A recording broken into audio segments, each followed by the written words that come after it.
Much, Honorable Speaker. Honorable Speaker, I also rise to support the sentiments and the concerns as raised by the Honorable Junet Mohammed. Honorable Speaker, it is very sad that this house has actually been turned as a punching bag, and people demonize everything about this house. That where we pass laws that pertain to the common mind, Honorable Speaker, and that is exactly what we do, which we actually do very, very well every day, and sometimes sitting up to late into the night, Honorable Speaker, the media and even the members of the clergy do not raise concerns. They do not talk about it.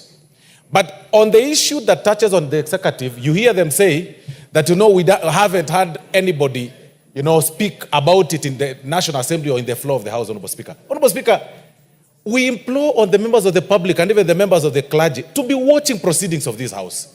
There is no matter of national importance that hasn't passed through this floor, Honorable Speaker, and that hasn't been spoken to, Honorable Speaker. But it is so sad that even on matters that touch on the public concerns, the issues that are so direct to the public people, like today, Honorable Speaker, we are faced with femicide, Honorable Speaker, where women are being killed and young girls are being killed all over. You have not heard the church speak about it, Honorable Speaker. You've not heard the clergy utter a single word about it, Honorable Speaker. I mean, really. But if it was an issue, Honorable Speaker, that touches on the members of the parliament, this House has even created a platform where we are raising concerns about the femicide. We expect the members of the clergy, Honorable Speaker, who are leaders also, to give us accolades and appreciate us and say, at least this House is doing 1, 2, 3 on matters that are, pertain, matters that are affecting the women of this country, Honorable Speaker. But they are not saying, Honorable Speaker, that. I want to invite the members of the clergy in particular, Honorable Speaker, to the good book that they teach. Because as a good student of the good book, as a person that went through the Sunday school, right from age 3, Honorable Speaker, to date, I have read the good book in the book of Romans chapter 13, that there is no leadership on earth that has not been placed by God. I mean, which God is that you tell us to preach when you can't respect the God that has placed the leadership, Honorable Speaker? That we only matter, Honorable Speaker, sometimes when we go to the church. If you ask any member of the parliament, Honorable Speaker, their booths or their offices are full of cards, Honorable Speaker, invitation cards for fundraising, Honorable Speaker.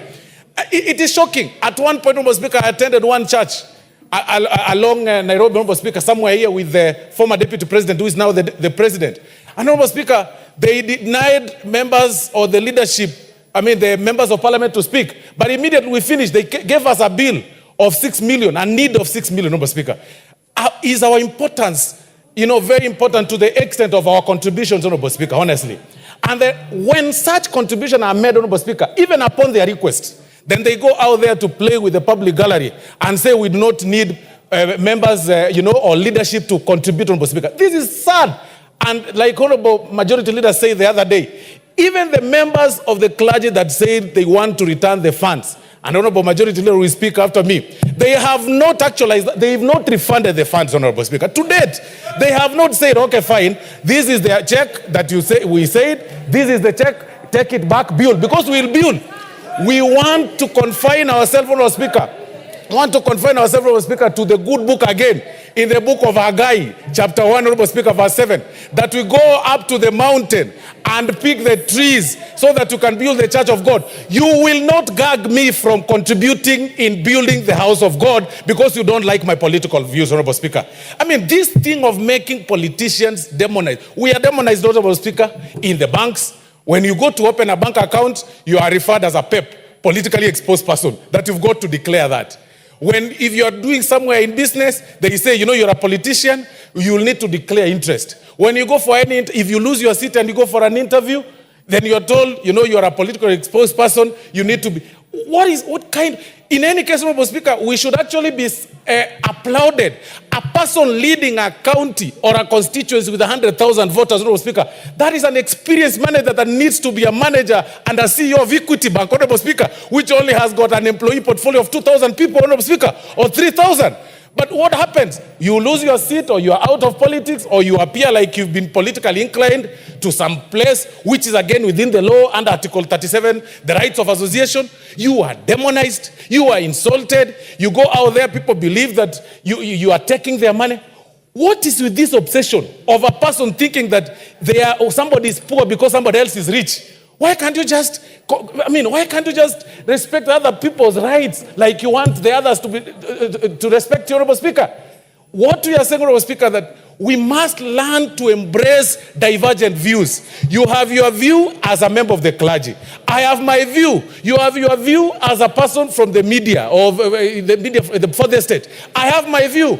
The divergence of views is not wrong, and that makes it democracy. We all can't think the same way.